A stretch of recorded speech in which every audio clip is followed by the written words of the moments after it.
আল্লাহ কোরআনের মধ্যে বলে দিলেন, ইয়ারফা'ুল্লাহুল্লাযীনা আমানু ওয়াল্লাযীনা উতুল ইলমা দারাজাত।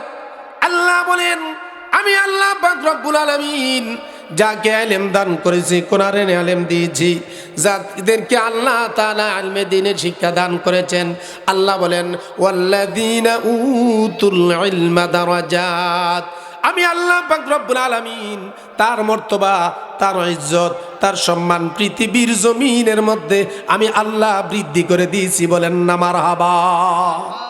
আল্লাহ পাক রব্বুল আলামিন আলেমদের কথা বলেছেন, হাফেজদের কথা বলেছেন, ডিগ্রিধারী, ডক্টরেট, ইঞ্জিনিয়ার, ব্যারিস্টার, কোন দুনিয়ায় শিক্ষিত মানুষদের কোনো কথা বলেন নাই।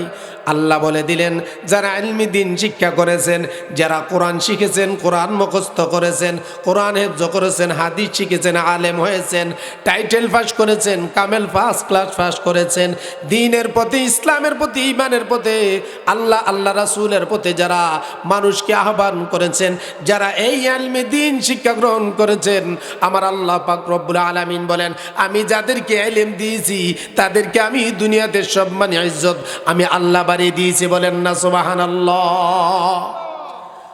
আল্লাহ পাক রব্বুল আলামিন বলেন, আমি আল্লাহ তাআলা দুনিয়ার ইলম আর আখিরাতের ইলম, দুনিয়ার জাগতিক শিক্ষা আর ইলমে দ্বীনের শিক্ষা দুটোটা এক হতে পারে না। কারণ হলো, দুনিয়ার শিক্ষা হলো দুনিয়ার জন্য, বাংলা, অঙ্ক, ইংরেজি, জেনারেল শিক্ষা এটা মাটির উপরেই শেষ, মাটির নিচে কোনো কাজ করতে পারে না। আর আখিরাতের শিক্ষা, দুনিয়া এবং আখিরাতের শিক্ষা হলো ইলমে দ্বীনের শিক্ষা, কোরআনের শিক্ষা, আল্লাহ রাসূলের হাদিস এবং সুন্নাহর শিক্ষা। বলেন না সুবহানাল্লাহ। আল্লাহ বললেন, এই শিক্ষায় শিক্ষিত যারা হবে তাদের দুনিয়াতে যেমন সম্মান, যেমন ইজ্জত আমি আল্লাহ বৃদ্ধি করে দিব, কাল কঠিন হাশরের ময়দানে মুসিবতের দিনে আমি আল্লাহ পাক রব্বুল আলামিন কোরআনের বরকতে, আমি আল্লাহ তাআলা আমার রাসূলের উসিলায়, আমি ওই আলেম হওয়ার কারণে, ইলমি দ্বীন শিক্ষা করার কারণে, ওই উলামায়ে কেরাম, সেই আলেমদেরকে আমি আল্লাহ তাআলা নাজাতের ফয়সালা করে দেব। বলেন না মারহাবা।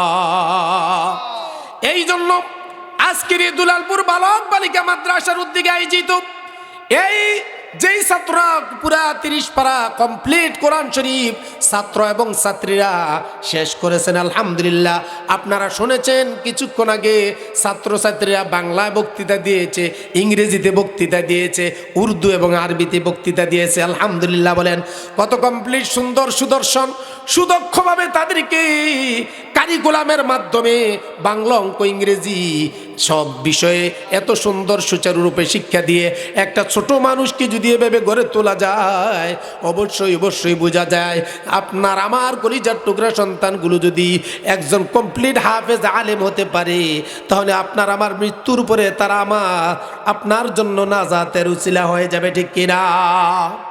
আল্লাহ রাসূল সাল্লাল্লাহু আলাইহি সাল্লাম বলে দিলেন, পৃথিবীর যেই কোনো সন্তান তার বাবা মার কবরের পাশে দাঁড়িয়ে যদি সূরাতুল ফাতিহা, সূরাতুল ইখলাস তেলাওয়াত করে, আল্লাহ রাসূল আল্লাহর দরবারে দোয়া করে এবং কয়েক মর্তবা দুরূদ শরীফ পাঠ করে, সূরা ইখলাস, সূরা ফাতিহা পাঠ করে আল্লাহর দরবারে দাঁড় করিয়ে যদি সে বলে ফেলে, রব্বিরহামহুমা কামা রব্বায়ানি সগীরা, এই দোয়া করতে দেরি হয়, এই দোয়া করতে দেরি হয়। আমার হাবিব বলেন, আমার আল্লাহ পাক রব্বুল আলামিন সন্তানের দোয়ার বদৌলতে আমার আল্লাহ তাআলা সাথে সাথে তার বাবা মার কবর আযাব বন্ধ করে দেয়। তাহলে বোঝা গেল, মাদ্রাসায় পড়ালেখা করাইলে দুনিয়াতে যেমন সম্মান ইজ্জত আল্লাহ তাআলা দান করেন, এটা দুনিয়ার কোনো মানুষের কথা না, এটা আমার আল্লাহর কথা। কার কথা বলেন? এটা আমার আল্লাহর কথা। ইয়ারফা'ুল্লাহুল্লাযীনা আমানু ওয়াল্লাযীনা আমানু উতুল ইলমা দারাজাত। আল্লাহ পাক রব্বুল আলামিন বলেন, আল্লাহ পাক রব্বুল আলামিন বলে দিলেন, আমি আল্লাহ তাআলা যাদেরকে কোরআনের শিক্ষা দান করি, ইলমের দ্বীন শিক্ষা দান করি, দুনিয়াতে আমি তাদেরকে সম্মান দান করি, আখিরাতেও তাদেরকে সম্মান দান করি। বলেন না মারহাবা।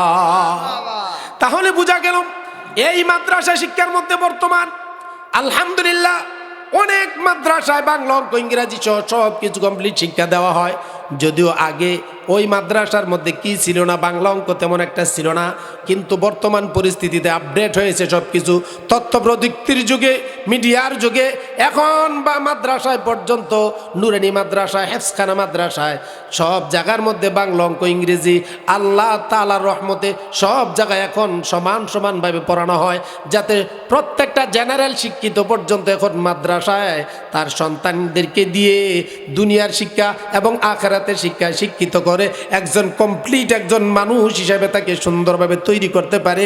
এই জন্য যেই সুন্দর নিয়ম নীতি এখন তৈরি করা হয়েছে, এখন আপনি মাদ্রাসায় পড়লে জেনারেল শিক্ষায় শিক্ষিত হতে পারবেন এবং মাদ্রাসার শিক্ষায় শিক্ষিত হতে পারবেন। বলেন না মারহাবা। এই জন্য তদানীন্তন কাল সময় যখন হযরত ওমর ফারুক রাদিয়াল্লাহু তাআলা আনহু ক্ষমতায় আমিরুল মুমিনিন, ইন দা টাইম এমন একজন মহিলা একজন যুবককে দইরা ওমর রাদিয়াল্লাহু তাআলা আনহুর কাছে নিয়ে আসলো, ডাক দিয়ে বলল, আমিরুল মুমিনিন, এই যুবকটা আমাকে সন্ধ্যাবেলা পেয়ে আমার ইজ্জত হনন করেছে, জানা করেছে, আপনি তার উপযুক্ত বিচার করেন। হযরত ওমর ফারুক রাদিয়াল্লাহু তাআলা আনহু ডাক দিয়ে বলল, ও মহিলা, কারণটা কি? তুমি তাকে ভেবে বেঁধে আনলে, কারণটা কি? কি কারণ, কি সমস্যা? আপনি জানেন না সে আমার সাথে অবৈধ কাজ করেছে, মেলামেশা করেছে, অন্যায় করেছে, এই জন্য আপনার কাছে এনেছি অনেক কষ্ট করে ধরে বেঁধে, আপনি তার বিচার করেন। হযরত ওমর ফারুক রাদিয়াল্লাহু তাআলা আনহু, তিনি তো রাসূলের সাহাবী, রাসূলের সাথে থাকতে থাকতে এমন একটা প্লাস পয়েন্ট তৈরি হয়েছে, উনি ওই সাহাবীরা যেই কোনো মানুষের দিকে তাকাইলে বুঝতে পারে মানুষটা ভালো না খারাপ। কথাটা ঠিক না বেঠিক?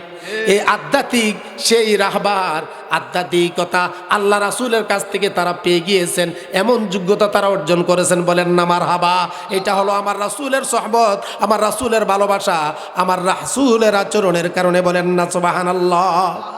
হযরত ওমর ফারুক ডাক দিয়ে বলল, মা, মহিলা, এই ছেলেটার দিকে তো আমি একবার, দুইবার, তিনবার পর্যন্ত তাকাইলাম, তাকাইয়া দেখতে পেলাম শুধু তোমার সাথে নয়, তোমার আগ পর্যন্ত এই ছেলেটা কোনো দিন খারাপ কাজ করতে পারে না, কোনো দিন খারাপ কাজ করতে পারে না।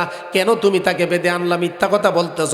মহিলা এখানে চালাকি খাটাইয়া বলতেছে সে আগে থেকেই কিছু খেজুরের রস, বিভিন্ন কষ কাপড়ের মধ্যে বড়াই আইনা ডাক দিয়া কয়, দেখেন দেখেন, আমি সাক্ষী সহ নিয়ে আসছি, এই কাপড়ের মধ্যে বীর্য পর্যন্ত লেগে আছে, সে আমার সাথে অন্যায় করেছে, অপরাধ করেছে। এখন হযরত ওমর ফারুক রাদিয়াল্লাহু তাআলা আনহু আমিরুল মুমিনিন তার সাক্ষী যখন দেখতে পাইল, এই অবস্থাটা দেখি একটু চিন্তায় মগ্ন। ইন দ্য টাইম এই হযরত ওমর রাদিয়াল্লাহু তাআলা আনহু যখন একটু চিন্তামগ্ন অবস্থায় মনটা খারাপ করে বসে রয়েছেন, হঠাৎ করে উপস্থিত হয়ে গেলেন হযরত আলী রাদিয়াল্লাহু তাআলা আনহু। বলেন না সুবহানাল্লাহ। আয়েশা ডাকতে বলল, আমিরুল মুমিনিন, আপনার মনটা খারাপ কেন? কারণটা কি বুঝতে পারলাম না। কে আপনার মন খারাপ করে দিল? হযরত ওমর ফারুক রাদিয়াল্লাহু তাআলা আনহু আমিরুল মুমিনিন ডাক দিয়ে বলল, আলী,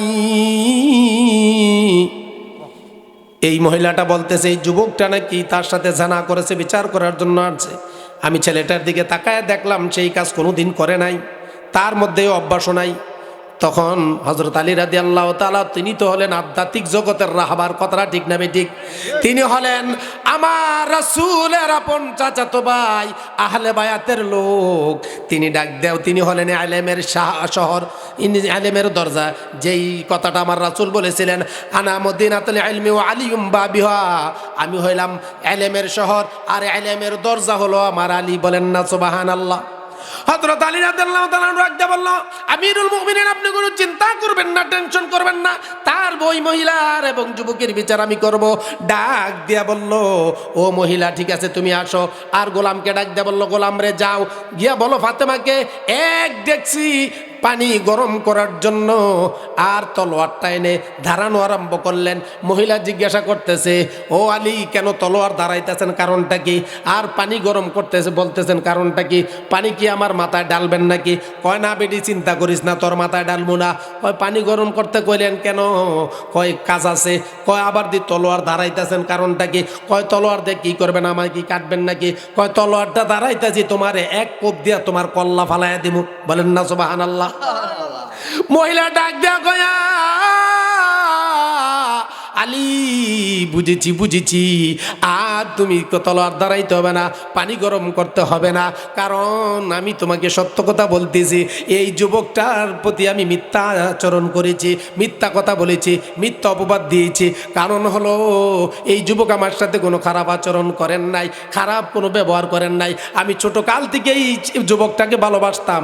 সে অত্যন্ত ভদ্র, আমানতদারি, খুব সুদর্শন চেহারার মানুষ, কিন্তু সে কোনোদিন আমার সাথে কথা বলে না, সে আমার সাথে ভালো আচরণ করে না। আমি ডাক দিলে সে অন্যদিকে তাকায় থাকে।